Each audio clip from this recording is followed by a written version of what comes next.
All right. What is up, everybody? We are live. Testing, testing.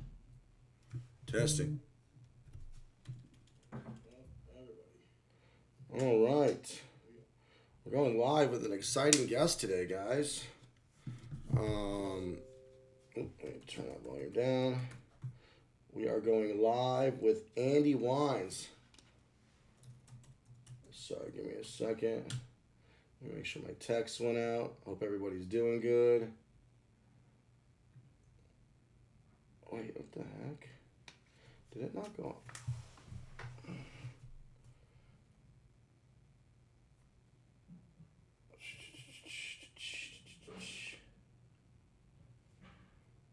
Wait, hold on. Bear with me, guys. 1 second.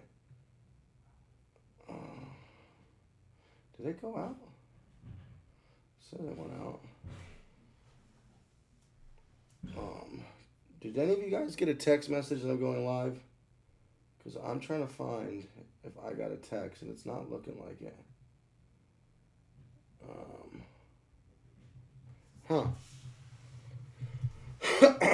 Did you guys get a text?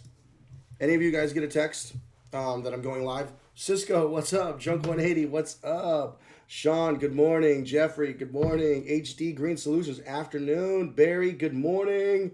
We have a really special guest on. I'm really excited to have him because he is very, very into the whole environmental thing and really taking care of the environment. And I think he does. I think he's in the millions. Okay, cool. You guys got the text. For some reason, I didn't get the text, but cool. Thank you guys for being here. And we have an exciting guest in 15 minutes. But, why don't we just kind of, if you guys have questions, go ahead and ask questions. But I'm just going to chit-chat, ramble. If you're here, either I know you guys are on the road to your next job or maybe you just don't have jobs yet and you're just waiting for the phone to ring. But either way, thank you for joining. Hold on. Kitty cat, you want out? Come on, go. Go. Okay. So, anybody got any questions for me? Does anybody know who Andy Weins is? Can I talk with you about your... Ken, you can ask me questions here. You can always book a call with me. Anytime. Anytime. Oh, wait, did I just... Okay, I think the texts are going through right now. Okay. Autopilot. So guys, we're in beta. Autopilot is in beta. It's going great. I have so many plans for Autopilot. If you guys didn't know, let me bring up my browser. 1 second. Let me bring up my browser. Arc. If you guys didn't know, Arc is the best browser. Let's do...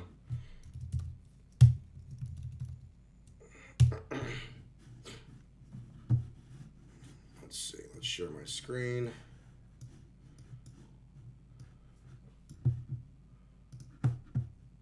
Let's just close. God, I got so much crap open. Hold on, guys.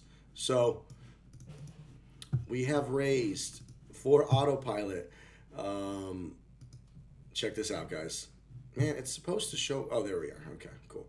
We have raised $203,000, which is insane. There's 24 days left to invest.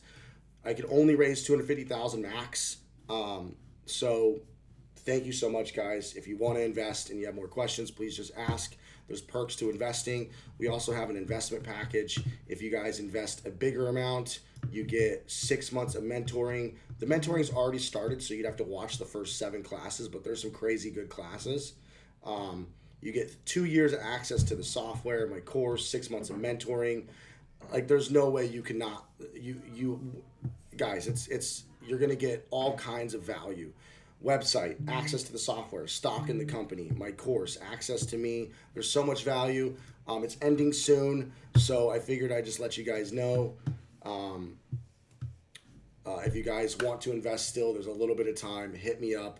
Actually, let me put my phone number. On the screen. 1 second. Because I am going to take over in the home services space with autopilot. So, guys, did you know this is my not my 1 year anniversary, but it's been 1 year since I sold my junk removal business, which is, it's crazy to me. Like, I'm still in junk removal, talking all day to everybody about junk removal, still teaching. You know, if you guys didn't know, I scaled to 1.1 million in gross sales my first year, to $250,000 profit off the truck, off the phones by month 6. So if you guys, you want access to my mentoring, you want an 80-page website, you want all these fancy bells and whistles, access to the software, all that, please hit me up. I'm going to put the phone number on the screen. Hold on. No, not that one. Let's see, what's the number? 323.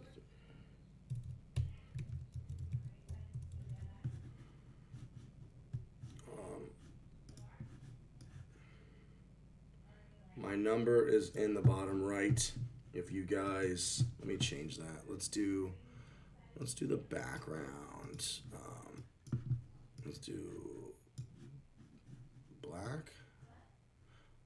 Oh, and no blue. And let's do the, I change the color. Oh, edit text. Text color, let's make it a beautiful, beautiful red. Look at that. What do you guys think of my design skills? Text me if you guys, if you guys have questions at all about the investment, questions about the software. We have a guest. He should be here in just a few minutes. Let me actually text him to make sure he got the link.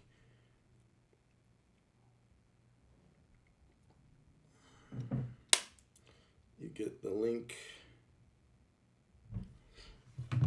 If you guys invest, or even if you just want to test the software, please hit me up. I'd love to have you guys on. And yeah, so does anybody have any questions while we wait for our guest? Does anybody have any junk removal questions? Any questions about growing, scaling, software, tech, marketing? What's up, Jay? Jay Garcia in the building. There's a couple investors in here. What are you guys thinking of the mentorship classes so far? Honestly. Oh, Junk 180. You said the class is awesome. Jay, what do you think? Junk 180. What do you think of the first 7 classes so far? I think there's been 6 or 7 classes. And we got a lot. We're going to do, there's so many more classes that we're going to go. Man, we got like 2 or 3 classes on Google Ads. We're going to have 2 classes on social media and editing and uploading and the different social media companies and blah, blah, blah. You know what, Jay? I'm coming you, bro. You know what? I'm coming for you. I'm coming for you. Okay, we got a guest. Okay. He's here. He is here. I'll wait till he fixes his thing. Shows. Okay, there he is. There he is. All right, should I put him on my right, guys? Should I put him on my left? God damn it. I feel like, okay, that feels more appropriate for me. I like you on my right side. I'm going to change. Hold on a sec. I might have to change out cameras because this camera's acting a fool. Okay, cool. No worries. Just so you know, we are live, so just, just giving you. Cisco, oh, you missed last night's class? I'm going to upload it soon. It's pretty intense. What did you guys... Jay, what did you think? Oh, funny. I hate that they're not more often. They're good. I like them, but I need a new computer. My computer can't do half the stuff we're learning. It's only Facebook ads and scraping and mass emailing. You don't need a crazy computer for that. But I mean, if you have some like dinky, crappy computer, yeah. Anyways, let's see. Any questions, guys, while we wait for Andy to get ready? And before we get started, if nobody has any questions, I want to say thank you. And I'm going to say this every time I go live, guys. Thank you so much for following me on my journey, subscribing, watching my videos, testing autopilot, and especially if you're an investor.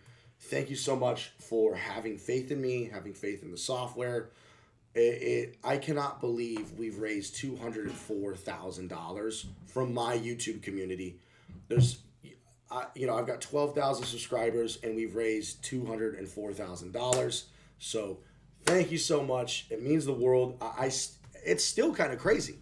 So I'm going to make the software $1 billion company. I promise you that. I'm going to do everything in my power. HD Green Solutions says, I know you're planning on adding specific service categories as you go, but are you planning on adding just a general items categories where you can customize the name and track the income with junk? Okay, there. I see you now, Andy. Just Cool. let me know when you think you got your good. I'm gravy, baby. Okay, cool. Yeah, the camera was frozen, but we're good now, right? Yeah. Oh yeah. Yeah, we're good. Okay, cool. All right, guys. So, what program are you using to do the split screen? Your quality looks top tier. Oh yeah, I upgraded to Andy inspired me to upgrade to a DSLR camera. So I upgraded my setup to have a higher quality camera. So you have to have a special little. I use a Cam Link. If you use a Mac computer, you got this Cam Link thing, and I'm using a nice camera. But yeah.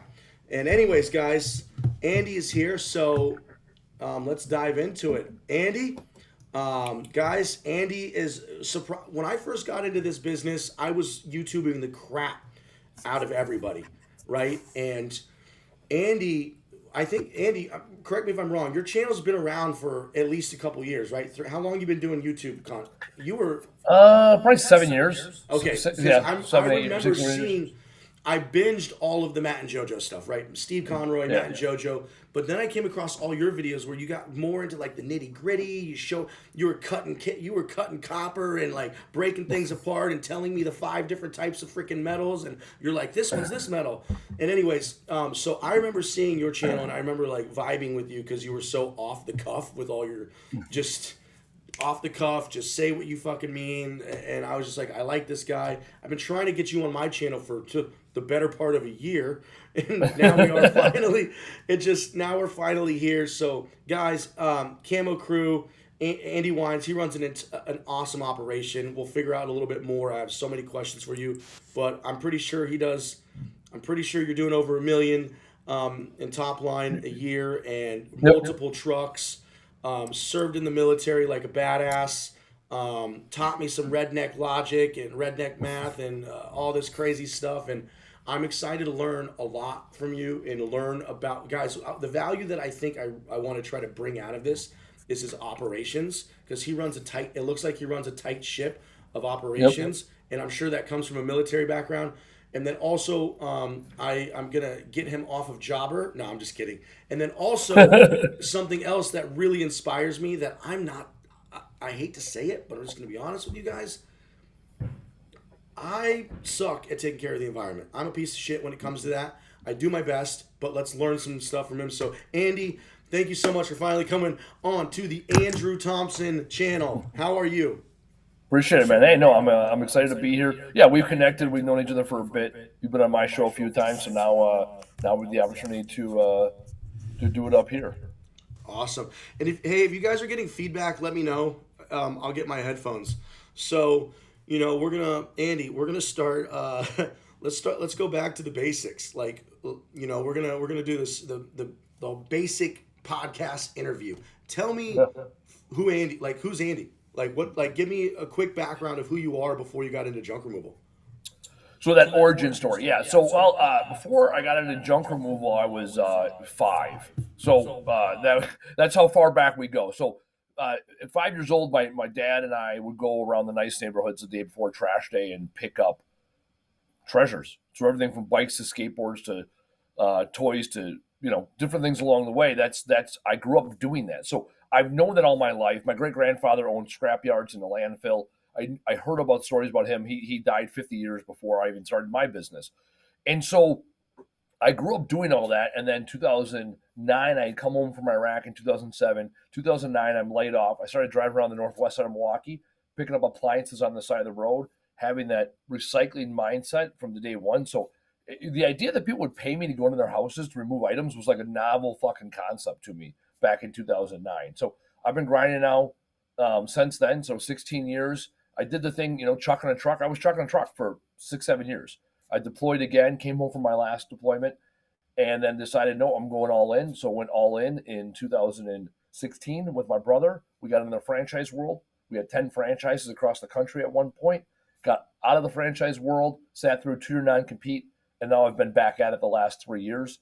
As far as numbers, yeah, I owned 14 physical trucks. So 10 of them can go out and service customers. 4 of them are, sales or, my vehicles. And so I whatever. And so, we do north of $2 million top line service revenue. And so that's how we run our operation. That's where we run our company. We have a 30,000 square foot warehouse on 2 acres. Bring the material back here, recycle it, keep about 80% of it out of the landfill through our 5-phase recovery process. Wow. Okay, hold on. There's a lot for me to digest here. So 16. You've been in junk removal for 16 years, technically, is what you're saying. Yeah. 16 years. And you ran 10 franchises? Are you allowed to say what franchise it was? Oh yeah. So I was absolutely. I don't give a fuck. I do what I want now. I sat through my 2-year non-compete. So I got into the J-Dog junk removal franchise. I started in June of 16. By August, I had the number 1 franchise in the country. So we did 13,000 our first month, 17 our second, and 29 our third month. So our third month in business, I did $30,000. I come from an entrepreneurial family. I kind of have an idea what I'm doing. I just grinded. So my first 12 months in business, we did $380,000. So again, perspective wise. And then as I was scaling it, we got involved with a venture capitalist and we started launching franchises. So I had locations in San Diego, San Antonio, Houston, Denver, Chicago, up in the Twin Cities and Minneapolis, and then a couple here in Wisconsin. So I also know there's different dichotomies in different markets. Now here locally, we have our one location, Camo Crew, responsible junk removal. We love what we do. I like using Camo Crew as my experimentation area to test out theories in junk removal. And then I have the podcast and I do fractional CFO work. I'm all about the numbers. I love fucking data. I love operations. So, a lot of shows talk about marketing and sales and how to make the phone ring. I'm like, that's fucking great. Where's the money? Where's the fucking money, Lebowski? That's what's important. Where did the money go? Where do you get your money from, right? So tracking the data from lead sources, lead channels, marketing spend, your customer acquisition cost, all that shit, all the way through dollars per hour, average job size. We track recovery rate, what percentage of the material we pick up ends up in the landfill versus, comes back to the shop to get recovered. I'm all about it because when you track data, when you track your metrics, it starts impacting behavior because we can then figure out the actions and activities that lead to the best results. Okay, there's a lot to unpack there. So, guys, I want to dive deep. So, my plan, real quick, guys, is I want to dive deep on operations, data, and keeping stuff out of the landfill.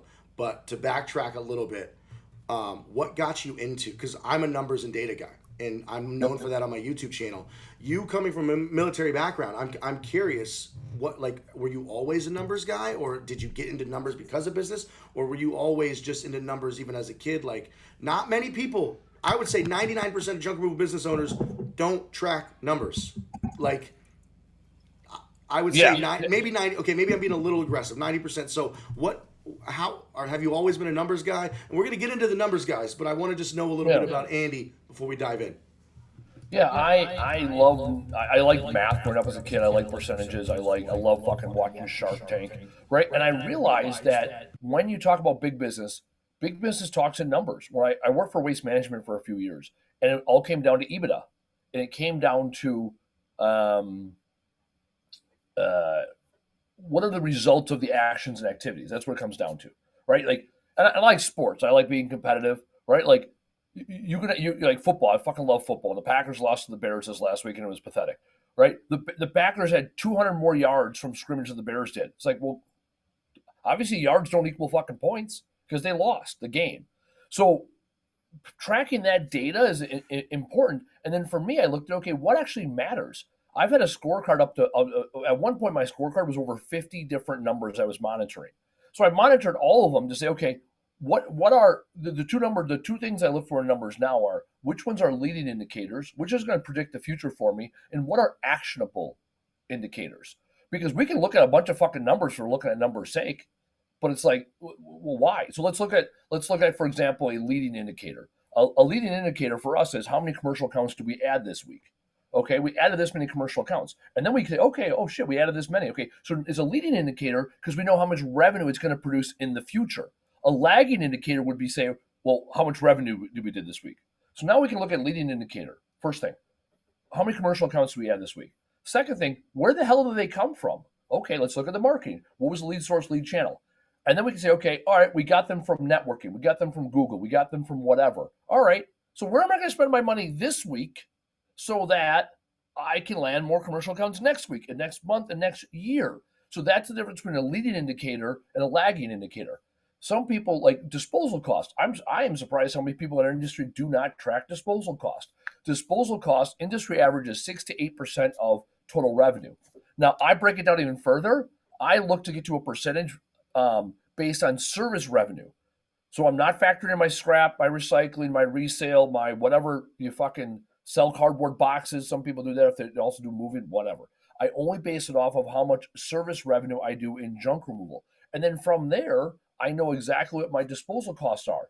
And then we can see like, hey man, why is my disposal high or low? Oh, for example, we do a bunch of hoarding houses. We know our disposal is going to go up. We do a construction job. Disposal is going to go up. Then you say, okay, we got two things we can control here. Do we A, change the price? Do we charge more when we have a hoarding house or construction because we know the disposal is higher than what we want it to be? Or B, where are we getting those leads from? Right? If I'm getting a bunch of leads for hoarding houses and nasty fucking jobs and one lead source, do we really want those customers? And if not, the inverse is, man, we got a bunch of then getting the where else can I get leads from that's going to be more recycling or higher chance of recycling or recovery rates. It's like, yeah, if I know I target high end zip codes, I'm going to have a lower disposal cost than shittier zip codes, because shittier zip codes, I'm going to end up with hoarding houses. I'm going to end up with eviction cleanouts. So if it matters to me, my disposal costs, there's shit I can do about it. It's not like, well, fucking landfills, you know how they are. It's like, yeah, I can't control the fucking price of the landfill. I can control what I bring into the landfill by controlling where I service customers, who I target. So it's like, yeah, there are fucking controls once you understand your data. Damn. Okay. Andy, you are like, we're just getting started, guys, and you're a wealth of knowledge. So okay, I have a couple questions for you. But real quick, guys, there is at 8:30 in the morning Pacific Standard Time. We have 45 people in here, so that's awesome. Thank you guys so much for joining me and Andy on this live. And also, there was one question. No, I am in a safe zone. I am not burning. I'm 5 miles away from the fires, and it is really fucking bad. So, 1,500 buildings have been destroyed. We'll talk about the fire at the end of the show, so we can get the podcast out before I burn down. So let's. No, I'm just kidding. But anyways, so I want to go back to leading indicators and lagging indicators. I've never actually I've heard of it, but I don't know much about it. If you want to explain leading and lagging, and then also so we can bring some more value to these people, what are the leading and lagging indicators that you think they should track? And then KPIs too. So question number 1, what is leading and what is lagging? And question number 2, what are your leading and lagging indicators that you track? Question number 3, what are the most important KPIs that you like to track? So, all right. I'm trying to give some value. That's fine. Leading indicator versus lagging indicator. Leading, does it predict the future? Lagging is only a result of the past. Typically, when you talk about accounting, when you pull your financial documents, those are all going to be lagging indicators. A thing happened, right? Dollars per hour is actually a lagging indicator because it already occurred. You already did the hours. We always had the dollars, right? We still track that one. So leading indicators is things that predict the future. So for example, number of phone calls we got today. Number of phone calls isn't actual revenue. Number of phone calls today could tell us how many jobs are we probably going to have in the next 7 days. Projected revenue over the next 7 days that you can find right on your dashboard. I'm not sure Autopilot has it. But a dashboard of, hey, here are the jobs you got coming up in the next 7 days. So you can say, shit, we average, let's say $10,000 a week. We got $12,000 worth of work. Oh shit, leading indicator. We might have overtime. We might need to get temps in here. I might need to rent a truck. It's a leading indicator of what's going to happen of an actual thing next. Versus, hey, I'm normally used to doing $10,000 worth of work. I only got $5,000 on the books this week, and it's Monday morning. Okay, fine. Let's up our Google ad spend maybe Monday, Tuesday to try to get that phone to ring Thursday, Friday. Or phone to ring Monday, Tuesday, so the phone rings Tuesday, Wednesday, so we got jobs on Thursday, Friday. Because it's any number can be leading or lagging. It depends on how does it fit in the matrix of your decision making, right? Your decision making matrix. So, for example, dollars per hour. It's a lagging indicator because it already happened, right? If I'm saying I want to be more efficient, it's a lagging indicator. However, it can be a leading indicator as to who do you promote. You might have two guys that are both pretty good, and you're like, well, they both do a pretty good job. They both get the same amount of reviews. They both show up to work on time. How do I know which one is better? Well, which one is a higher dollars per hour? Now you have a leading indicator of who's more hungry, who's got more capability, who's got more a higher ceiling that can take on more. So the difference between leading and lagging is how does it fit in the decision-making matrix? Profit margin. Profit margin, when you monitor that, this will be our last leading or lagging. Profit margin, when we track it, right? Again, it's lagging from a financial standpoint. It's leading when we say, okay, when are we going to buy our next truck? Right? Well, hey, we have to get profit margin above 15%. Because I want to have at least that base money of savings and emergency fund. Once it's north of 15%, I know that our business is scaling and we're become more efficient. And now I'm willing to risk some more dollars to go buy another truck. So there's leading versus lagging. What does the number tell us and what can we do about it? As far as me, as of yesterday, we redid our scorecard for the year. Every year we take our scorecard out back, we shoot in the face, and we rebuild it. Because what are we monitoring that matters most? So, for example, 2 years ago, less than 30% of jobs that we did, invoices sent out, did I know where that lead source came from. So I started monitoring it. We started talking about it. We went from 30% to 40% to 70% to 80%. At the end of last year, I cleaned up all the data. I spent time searching through emails and phone calls and following up with text messages. Last year at the end of the year, I knew, going back to 23 at the end of the year, I knew where 98% of my work came from because I scrubbed all the data. Then when I hired my new operations guy, who's our sales guy now, I told him, I harped on him, you got to keep the lead sources up. You got to know every single time. The number is 98%. I will accept the fact that 2% of people will either not know where they heard about you or will not remember or will not tell you. Fine. 98% is the number. So this entire last year, we monitored that number. Well, we were at 99% all year because we would check it, and every week we pull the data. And we're like, oh shit, we missed these three. All right, let's do some real quick research. And for us, we did over 2,000 projects this year.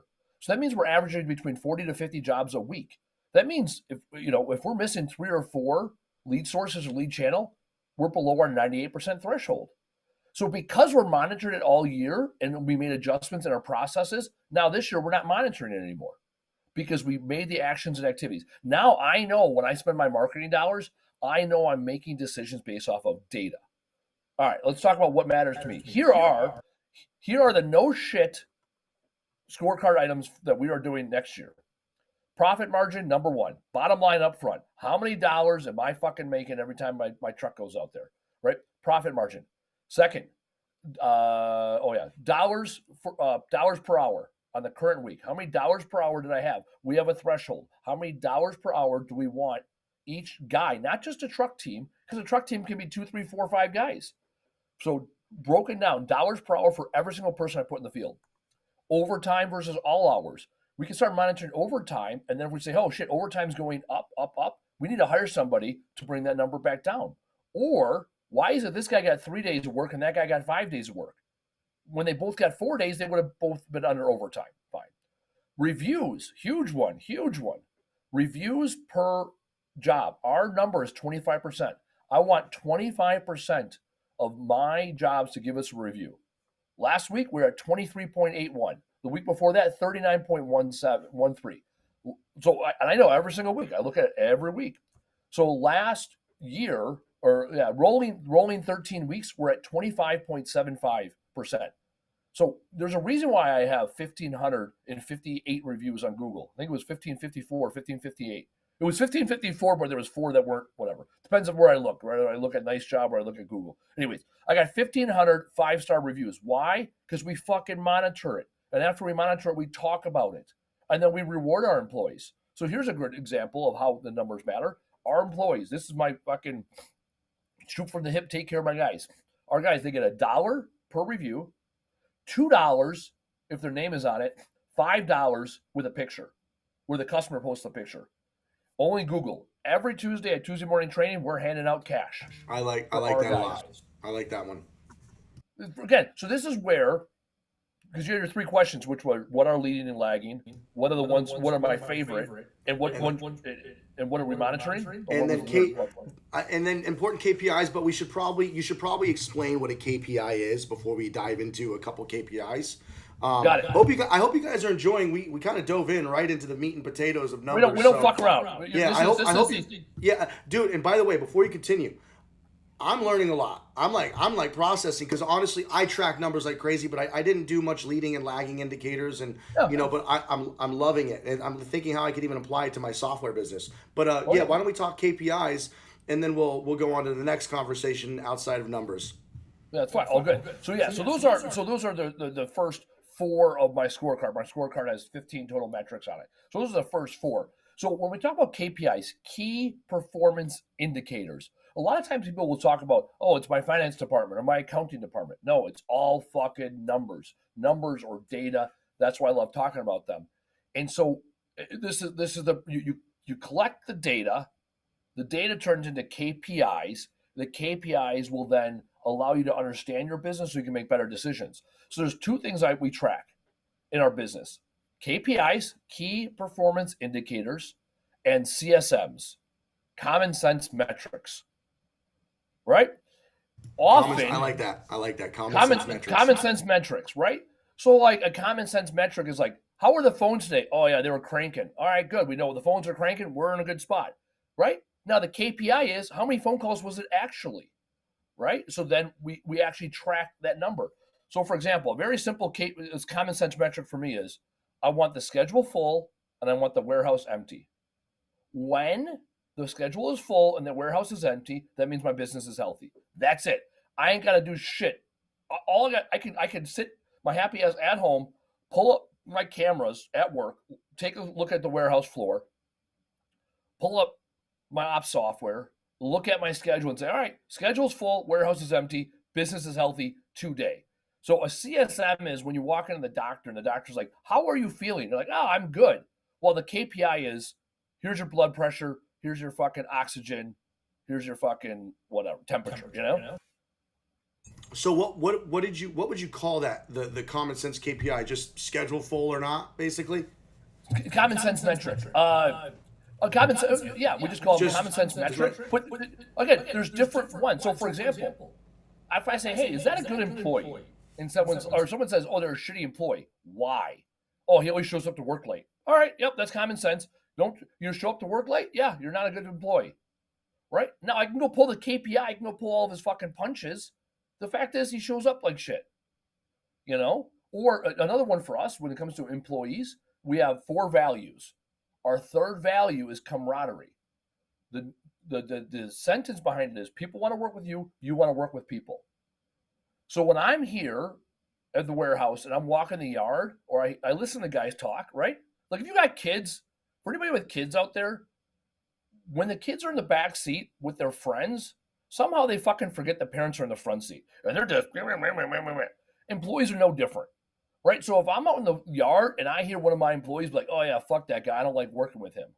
That's a common sense metric.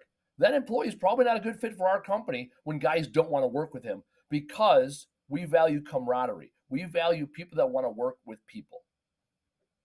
And so common sense ones, great. I love it.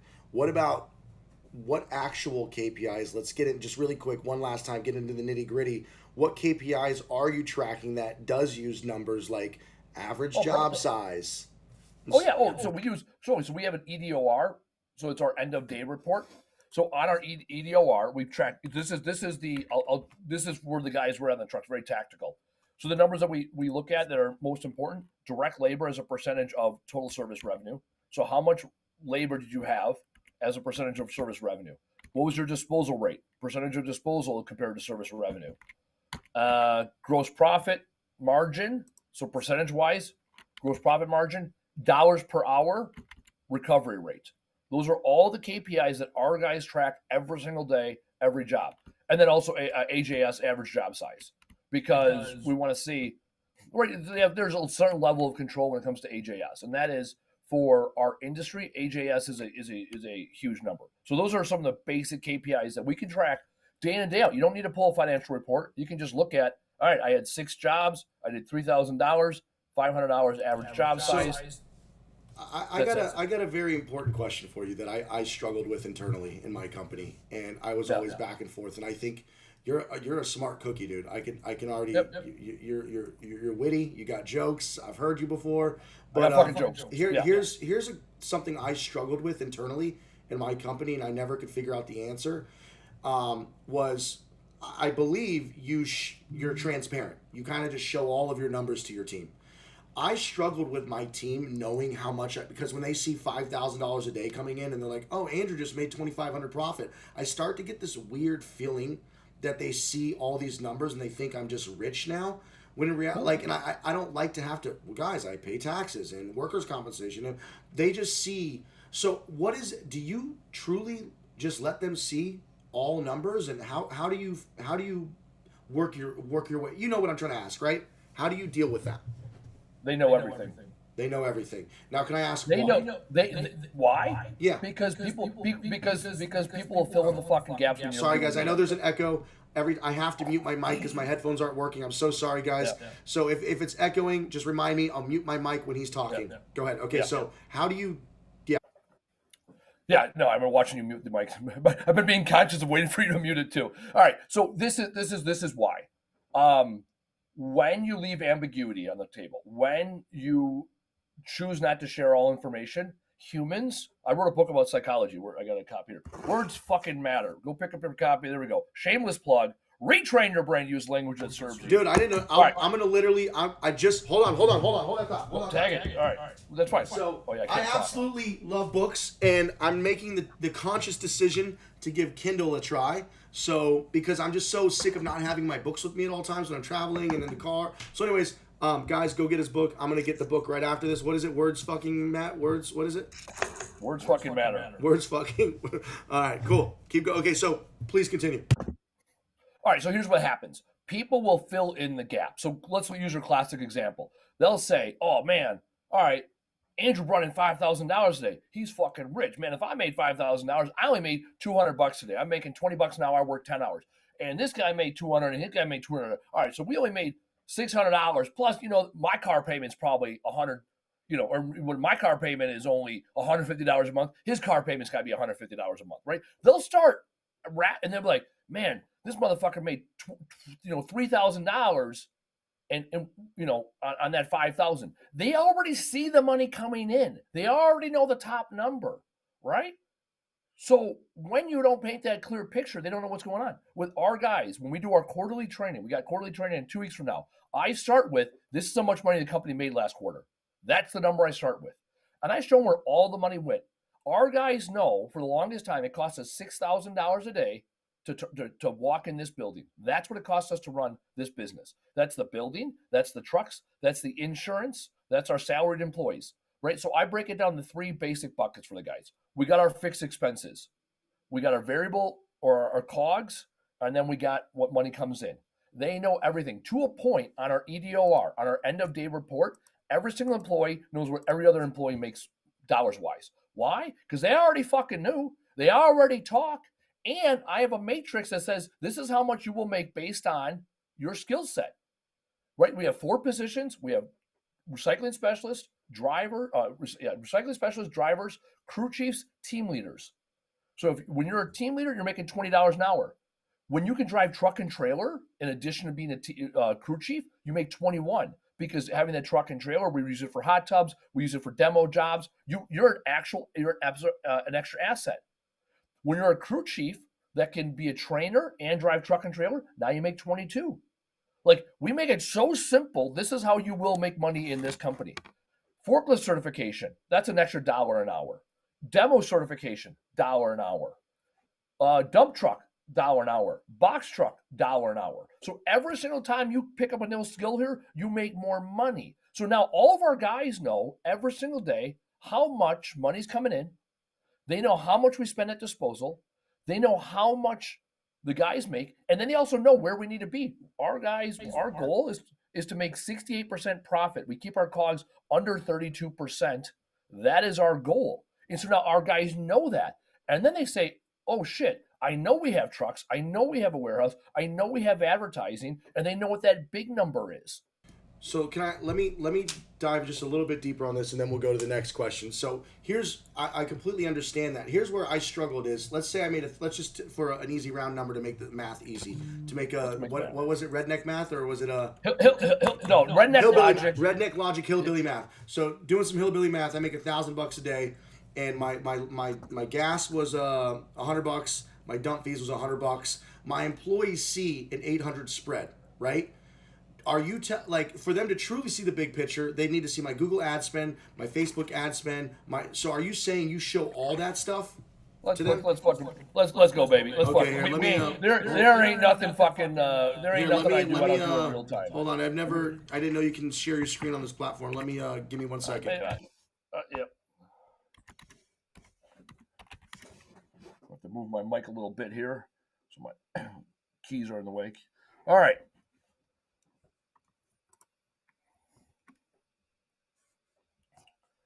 You tell me when you're ready. You're muted. Oh, sorry. Okay. So, all right. It's not going to let me show our faces at the same time because I'm still learning the software. Yeah, you can see my face.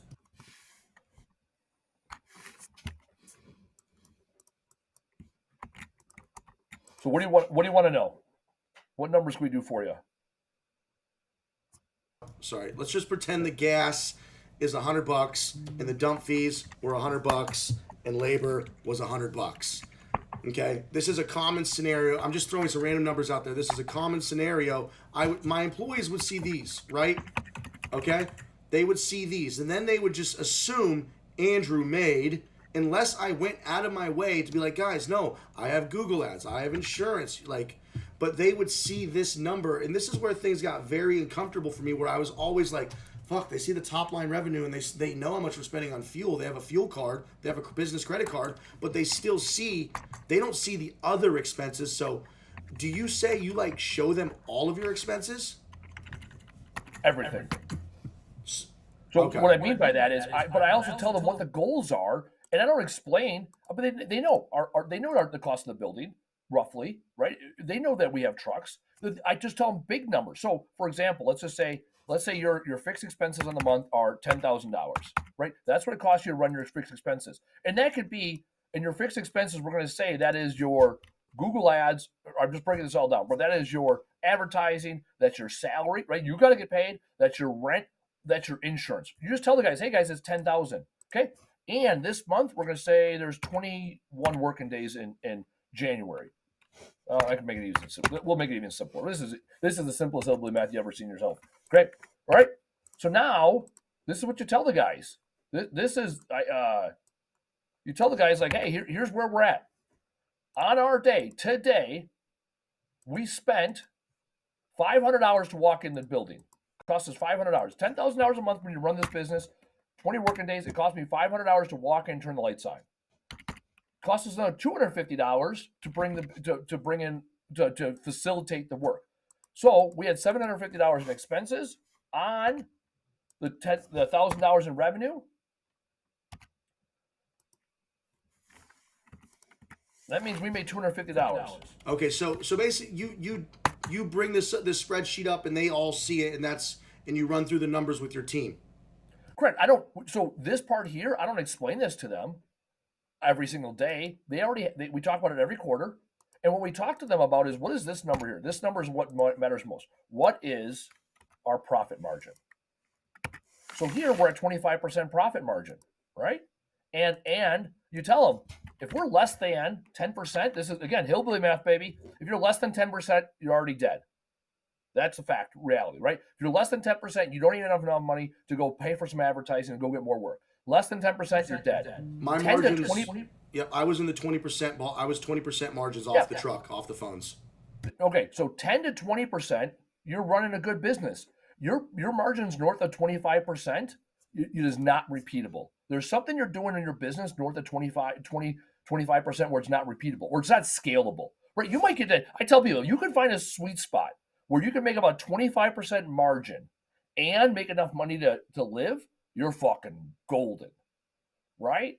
Because that's a sweet place to be. My best year in business from a margin standpoint, we did 1.5 million at 28.5% margin. We made $380,000. Here's the problem: my brother and I didn't pay ourselves fair compensation, so nobody else could have taken that business and actually ran it, because nobody else would have worked as hard as we did. Had we paid ourselves $100,000 each a year, for example, well, then our margin would have been would have been $180,000 on the 1.5 million. So we would have been about a 12% margin. It's like, all right, that's fair, right? Because we would have paid ourselves enough.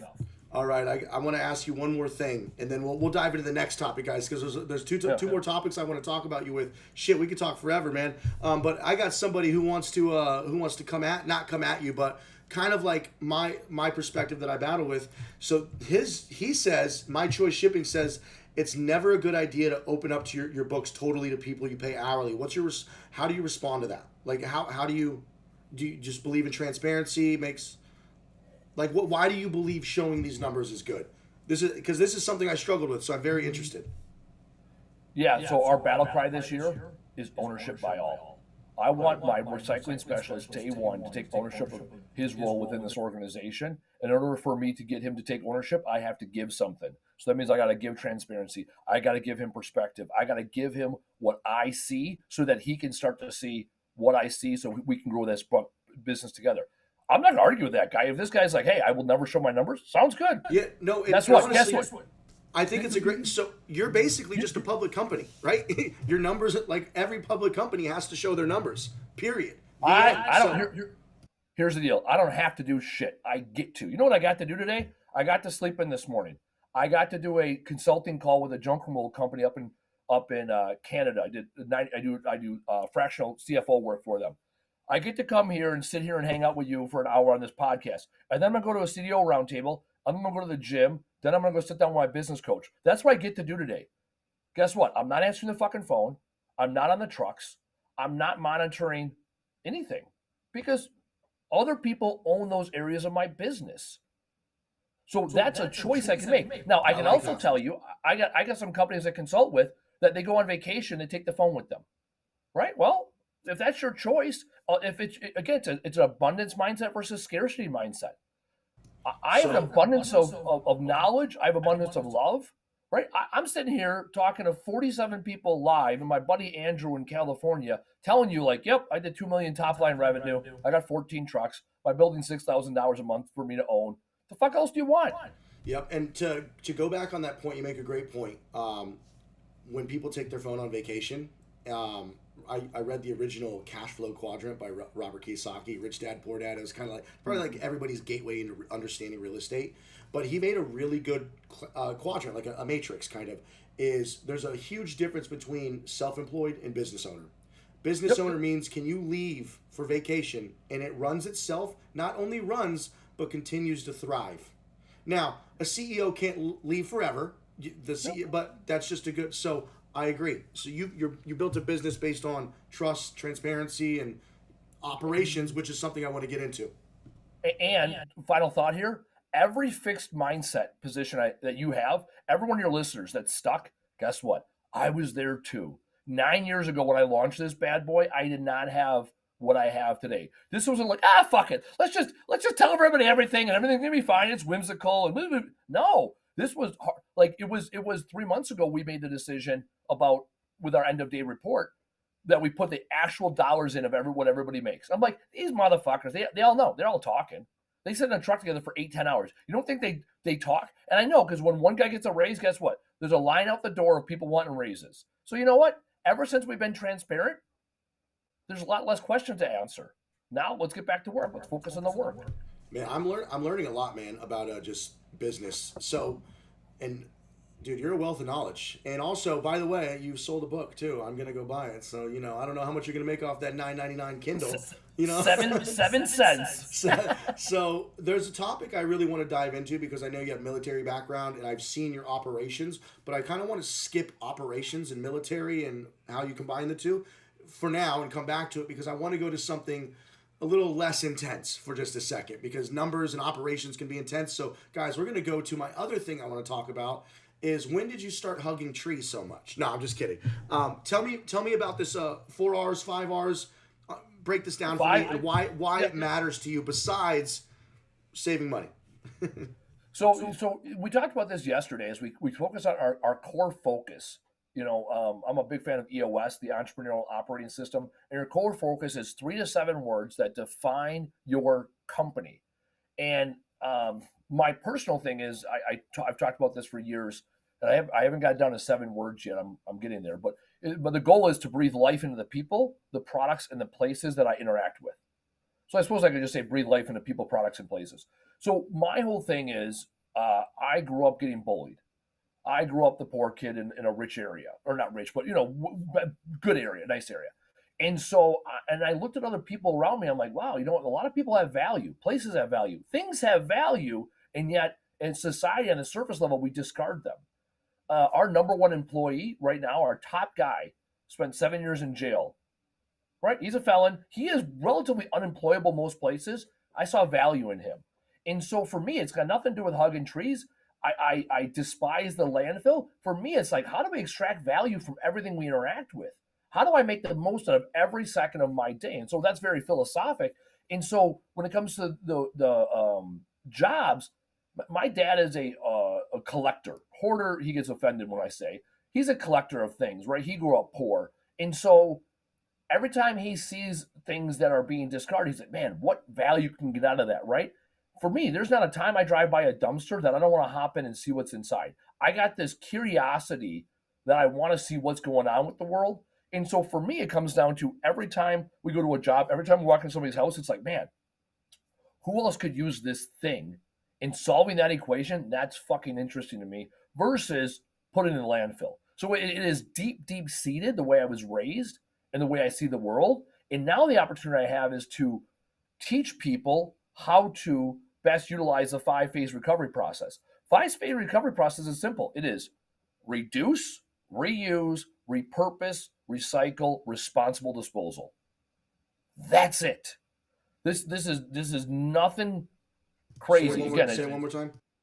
It is the 5-phase recovery process is to reduce, use less to get more shit done. So for example, we use box trucks. When I use a box truck that can hold 3 trailers of material, that means I got 1 truck on the road versus 3. I got 1 truck, worth of fuel versus 3 driving all over fucking Timbuktu. Reuse. We donate items. We reuse items. Every fucking garbage can we have, it came off a fucking job. Repurpose. We are taking things that were something and then using them for something else. Recycle. I fucking love me some recycling. So anything I can recycle. And yes, it is your ferrous and non-ferrous metal. It is your SSRY, your single stream recycling, glass, plastic, paper, cardboard. Yes. Also, we recycle wood. We recycle clothes. We recycle mattresses. So the things that you're like, oh shit, I didn't even know you could recycle that. Yes, we find ways to recycle as much as we can. And then finally, responsible disposal. The issue I have, especially in our industry, is we got guys that black bag shit. They'll put electronics in the black bags. They'll put asbestos tiles in the black bags. And then that ends up in our landfills. And then those landfills end up producing leachate. That's the landfill juice, right? And then that leachate ends up in our drinking water. Yep. So reduce. Sorry, go ahead.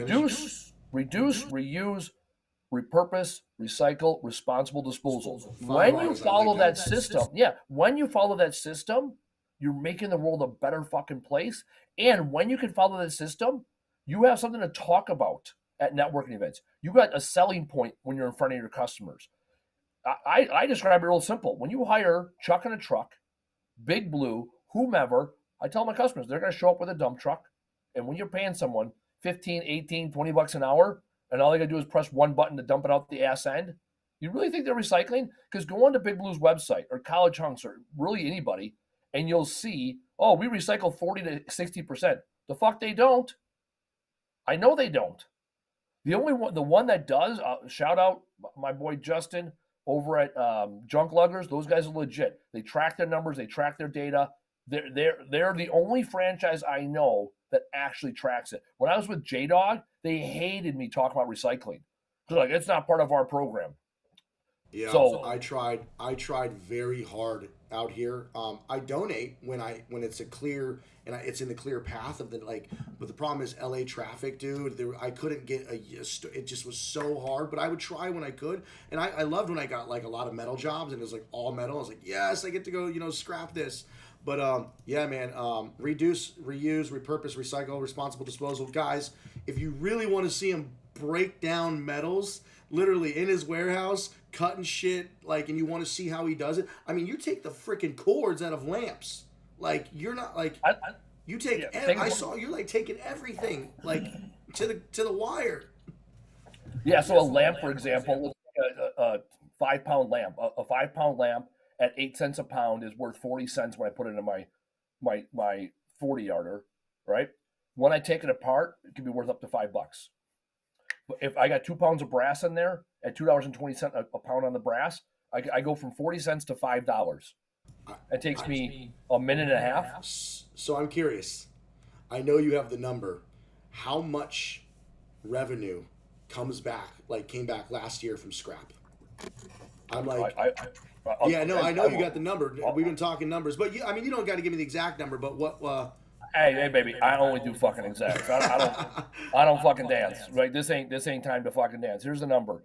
The number we did, total recycling number, which is mostly scrap, $157,650 and 59 cents. $150,000 in recycling last year. $160,000 in scrap.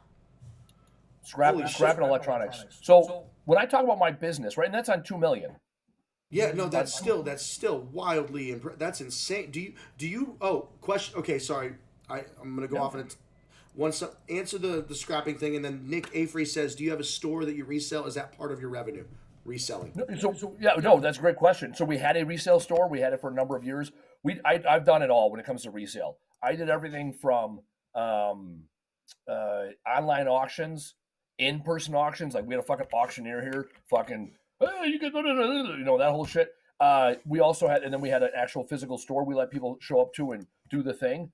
It was a distraction. It was 50% of my fucking headaches, and less than 2% of my revenue. So yeah, we have 8% service revenue turns into recycling. So less than 6% is disposal. Over 8% is recycling. There's your fucking numbers for you, boys. As far as resale, so you're basically hold on, repeat that. Your disposal fees is 8%. Your recycling was on the year we finished 6.34. So 1.5% spread there. Essentially, you could just say that was your dump fee.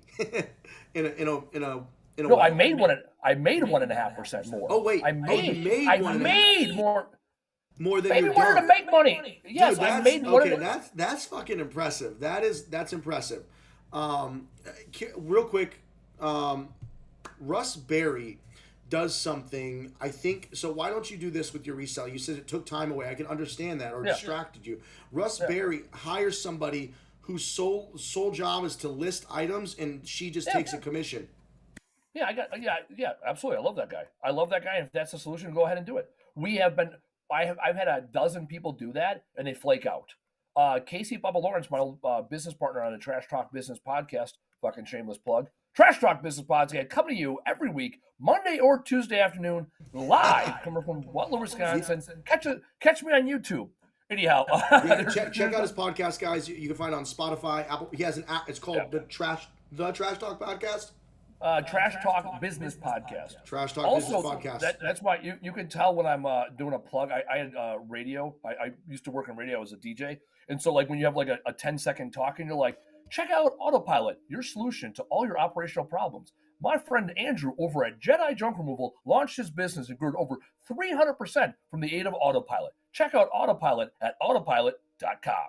All right, I'm taking that. I'm clipping that and putting that all over. I'm putting that everywhere. Sponsor Andy sponsors Autopilot. No longer Jobber. No, I'm just I don't kidding. know about that. Hold on. I'm kidding. I'm kidding, guys. I'm kidding. Jobber, if you're watching, I'm kidding. I'm kidding. I was honest. I'll be honest with your show. When I can see a project. When I can see Autopilot that can service my business, I'm open-minded to it. Yeah, I want to show it to you in a few months when my data and when you see my KPIs and ooh, you're gonna chef's kiss. Chef's kiss. And I also, and this is why I do my podcast. I got about 140 episodes into the podcast, and the reason why I come on these shows, the reason why I'm transparent, my deep-rooted heart wants to make our industry more professional. That's why I fuck with everybody. That's why I'm cool with most people. There's plenty of people that probably don't like me, and yet I kick it. Like, Sonoma Hawley, like they got a podcast. I've been on his podcast. I fucking hung out with him. I met him in person. I know, junk guys from down in Texas. I met him in person. I know the guys over at JRA. I know Russ Berry. I know Justin. I know the fucking, stand-up guys. Like, I fuck with everybody because I want our industry. Now you know the Jedi. Well, you've been knowing me, but now I feel like we're homies. You're going to teach me to shoot guns soon when I come out. Absolutely. The whole point is I give, no different than I give transparency to our guys about the numbers, I give transparency about this industry because I see the opportunity in our industry. Our industry is a $10 billion industry. When we're fighting, we're not going to get anywhere. When we build this industry up, we'll be better off. When you say 10 billion, that's just the junk removal of waste management, not waste management, just junk removal. Yeah, junk removal of waste management. Yep. So, okay, so that answers my questions about recycling. The last thing I'd like, or the 5 R's, I guess we call it. What do you just call it, the 5 R's? Five-phase recovery process. 5-phase recovery. Man, you've got some, I love that you've got like coined terms for everything. Hillbilly math, redneck logic, Kentucky windage. Okay, so guys, we learned a lot about numbers. We've learned a lot about scrap and recycling and its 5-phase recovery. Now I want to dive into the last topic that I wanted to pick your brain about because this is where I think you're good. You seem like to be a master of numbers too. You're just a master of everything, it seems like. Shit, what do you suck at, man? No, real quick. Actually, hey, let's be honest. Where do you lack that you have somebody take over and is better than you at? Yeah, I fucking love that. First off, there's no such thing as rhetorical question. Let's ask a question, right? Second thing, I am writing my next book called Numbers Fucking Matter. I started writing that in October, so that'll be coming out next year at some point. End of this year, maybe next year. Anyhow, I look at business in 6 buckets. I used to teach this class called the 6 buckets of business. I still think about my life in that way. Whenever I do consulting, I sit down and talk about 6 buckets. Here are the 6 buckets: marketing, sales, operations, the thing you do, resources that are human, and then finally the numbers. For every single person. Hold on. Marketing, sales, operations, HR, numbers. What was the 6th one? The fourth one is the thing you do. So in our case, it's junk removal. Got it. And then resources of human. Yeah, resources that are human, not human resources. And then the numbers. Okay. Resources that are human. That are human. And then I'm assuming you're going to lead into where you think you're weakest at on those buckets. Well, let's do a couple of things here. First off, I never think. I either know or I research. So there's not a think. Second thing, I don't have any fucking weaknesses. I'm Andy fucking Weins, ladies and gentlemen. I showed up to this world perfectly the way that God made me. You're funny. Right? Okay, not weaknesses, where you lack and you maybe hire somebody to take on that role. Or also, I got you, baby. You know what I mean. I know. I'm going to explain it to you. I'll answer the question that I want to answer that also satisfies your need. So this is where it comes from. In the Army, we take a test called the 24 Strengths Finder. You have 24 strengths. Let me tell you something. Zest for life is my first strength. Number 1 strength. Humility is my 24th strength. It ain't a weakness, baby. It's my 24th strength. Sometimes we got to bring this up a little. All right. So here we go. With every single person, we have all right then. So we have a high 3 and a low 3. Here are my high 3. Numbers, operations, sales. That's what I fuck with. That's what I enjoy. Here are my low 3.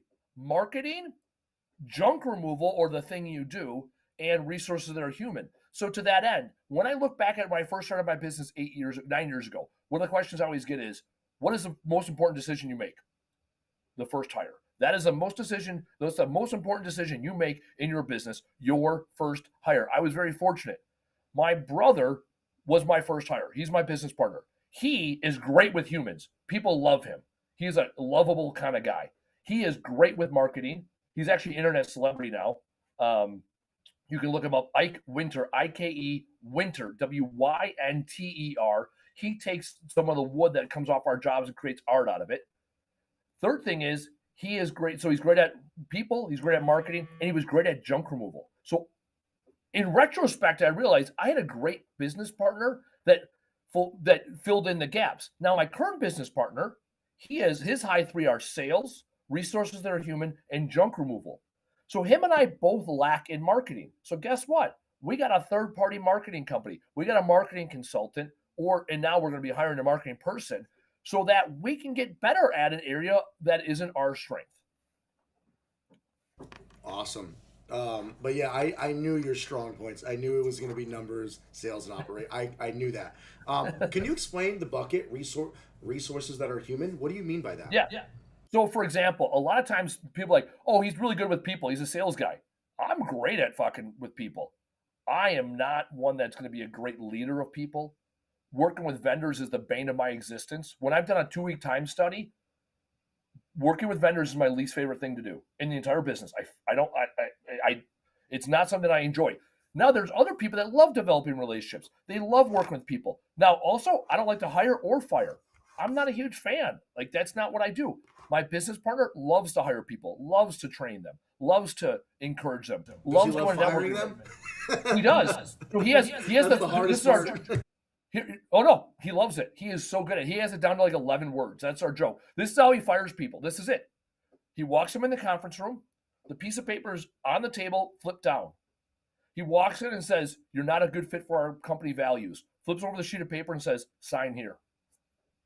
That's it.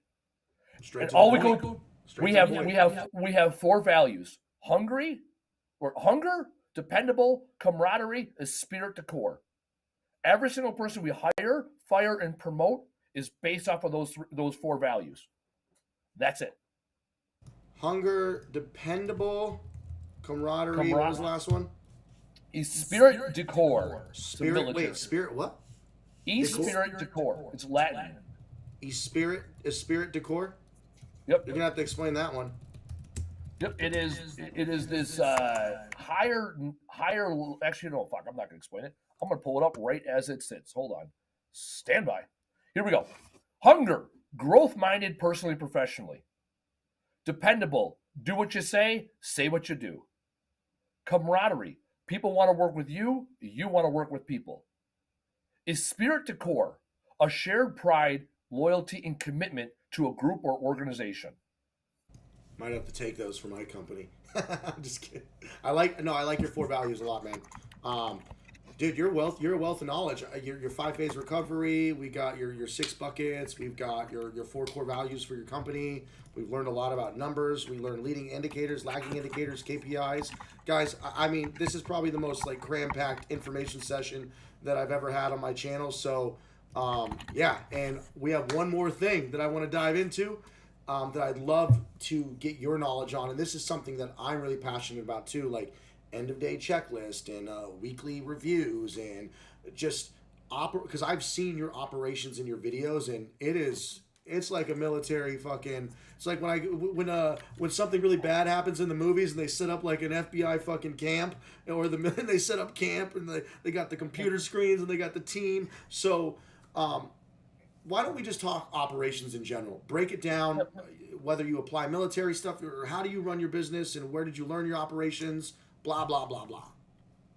So there's 2 things you hit on. So the first thing is the TOC, T-O-C, Tactical Operations Command. That's what you see in the movie. It's like, pop up the laptop, get the satellite thing, get the call in, get the coordinates, figure out where the hell we are on the map. And the tents that everybody goes under. All the things, right? So that's first thing, Tactical Operations Command. You need a space that is, this is where I fucking work, right?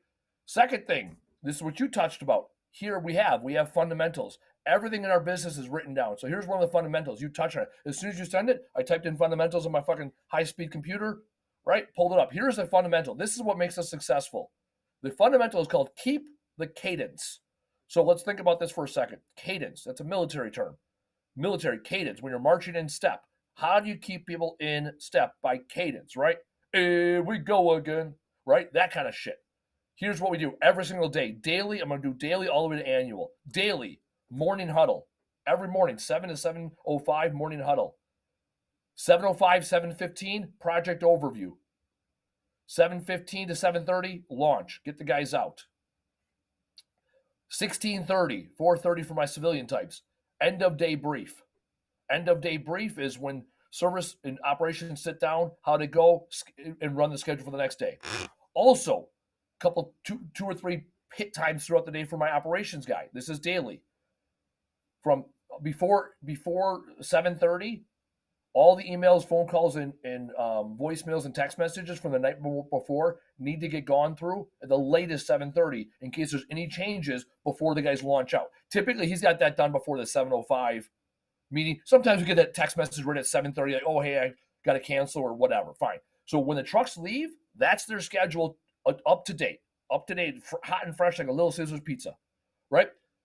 From 8 to 9, he is prepping his day. 9 o'clock, that's when he starts with his follow-ups. We follow up on quotes, unscheduled job, anything hanging out there we're following up on after 9 a.m. Up until noon, he's booking jobs for the same day. Afternoon, we're pushing him to the next day. So we get a quarter trailer comes in at 11:30, we're trying to get that thing on the schedule that afternoon, so noon. At 2 o'clock, between 1400 and 1600, he's looking at tomorrow's schedule. He's starting to reroute. Hey, if I can move this job here and here, I'm going to free up some time. Well, if I put this job on this truck and move it, I don't have to send two guys to the same sector of fire. 1600, email goes out, email or text message goes out to all of our customers, letting them know exactly when their appointment is. From 1600 to 1630, he's finalizing the schedule for the next day. 1630, we have our end of day brief where the service manager comes in, looks at the schedule, double checks his work, assigns personnel, because the trucks are assigned, not the personnel. He assigns the personnel. 1700, we fucking pop smoke. That's daily. Weekly, we have our level 10 meeting. That's our leadership meeting. Weekly, we have our sales strategy meeting, our marketing meeting, and team training. Every single Tuesday, 7 a.m., the guys sit in the conference room. We do 1 hour of training. Breakfast is served. Weekly? This is what they get for weekly? Every single week. 1 hour. I hate to interrupt because you're in such a good flow, but I need to understand what are you training weekly? Aren't they already kind of like masters of sales since they're on the truck? Or like, what are you training weekly? I'm curious. Why weekly? Because humans forget things every 90 days. We have a 13-week training cycle. We train the same shit every 13 weeks, and we add to it. We develop it. We correct things, right? When we have a safety incident, we will, whatever training was that week, nope, we're doing safety that week. We're going over that specific incident to prevent it from happening. Second thing is, right, there's that old adage, would you rather invest in people that leave or not invest in people and they stay? That ain't a fucking saying. That's a way of life. Every single week, 1 hour of training. Here's the deal. They get bonuses. They get their weekly bonus that week. So we hand out the cash. Hey, everybody claps. Hey, you got to, right? We clap. We celebrate. So that's from a book called Gung Ho. It's called The Gift of the Goose. The gift of the goose is we are constantly squawking. We are constantly talking. We are celebrating the wins, right?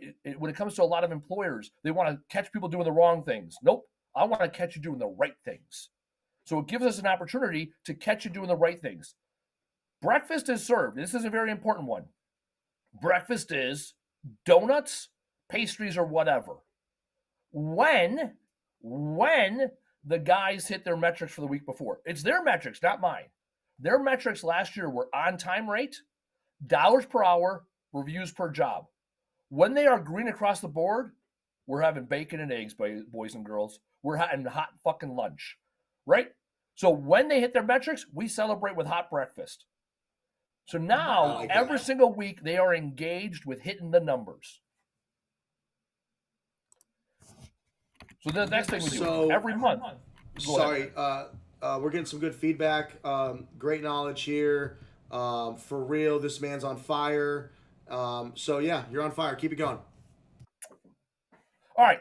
Next thing we do, every month, without fail, we have financial meeting. So financial meeting is where we actually pull up the P&L and have a no shit financial conversation. Cash flows, P&L, balance sheet, projected expenses. Like, hey, we got 2 trucks we're going to buy. What does that look like when those things hit? Did you actually the balance sheet, like the actual balance sheet and everything, like no shit? I know where every dollar. No, I mean you show them. You go through this with. No, sorry. This is very, very. Thanks for the question. No, this is select leadership team personnel only because the balance sheet gets very heavy. I was like, okay, balance sheet. I was like, we're getting a little fine. Okay, cool. Keep going. Yeah, that's fine. Yeah, that's fair. Yeah. So monthly we have our financial meeting with our team, and then family dinner.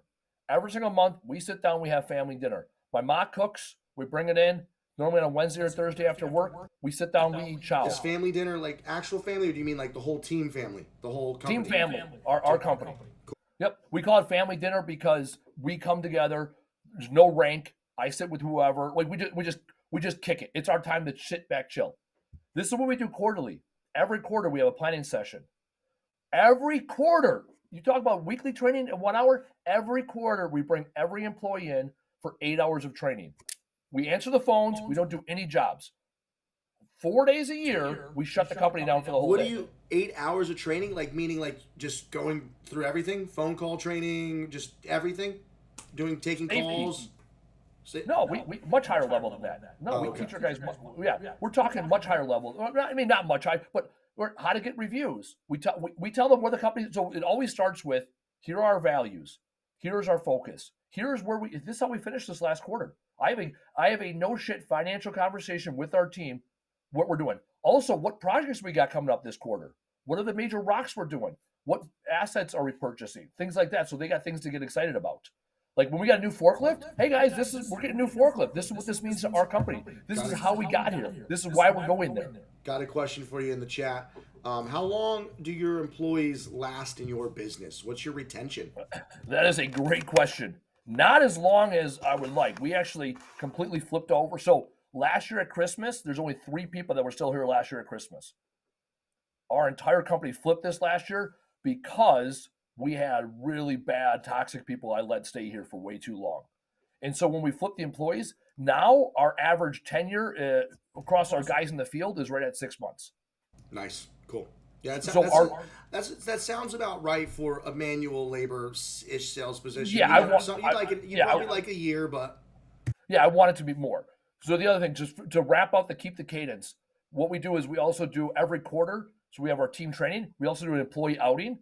Go to paintball. Go to fucking go-karts. Go to it has to be team building and active in nature. It's not like go sit at the fucking bar. And then annually we do our leadership retreat. So because we do all those things on a daily, weekly, monthly, it's like, what are the best things we do? And how do we ensure we do them? And it comes down to scheduling them and making them a priority. And that is full send.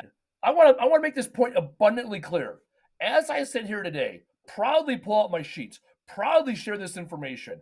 Years ago, I'd have been like, fuck that guy. That guy's a fucking chotch. He's a douche. Ain't no way you got fucking time to do all this. I ain't doing this. I got fucking bills to pay. The phone ain't fucking ringing. I was you. Whoever you is watching 37 people right now thinking that there's no way I can do this. Guess what? I thought the same fucking thing. Yeah, that's some, I mean, that's a lot of, that's awesome, man. Like, that's incredible because that's how you should be running your business if you guys want to run an actual business that grows and sustains itself and that you can actually grow and lead people and have people want to grow within the company and keep. I love it, man. So I have a couple questions for you. And this was something I struggled with why I got out of junk removal, not only to just build my software, but there's this number that you hit that becomes very hard to break the next barrier. And that for me was $1 million. You think that it's just going to be easy to scale, but then I was like, oh my God, launching another location is logistically, this is a very hard bit, and I understand why they franchise. It is a hard business to run. So my question for you is, when were you able to leave? So I thought you were in operations still, so you're actually in CEO mode now. That's awesome, and congratulations. You have gone from an operations to technically it seems like you are now an actual CEO, just kind of makes higher level decisions. When did you leave operations? in your company and to go into this more higher role, a CEO, I'd like to call it. And when do you think in junk removal you can leave operations? Because when I was at $1 million, there was not enough money for me to really truly get an operations manager, and kind of like it really be going into my margins, even at $1 million top line. But yeah, so that's my question. When did you leave ops? When can you leave ops, or do you think you should somebody can aspire? Because that's the ultimate dream. That's the where you're at is kind of the ultimate dream. So, I mean, yeah, I'm impressed. Fuck your margin. There's your answer. I said it earlier. I said if you're north of 20-25% margin, means you don't have a business that's scalable and sustainable, because you're not investing in the next level people to take things over. So first off, fuck your margin.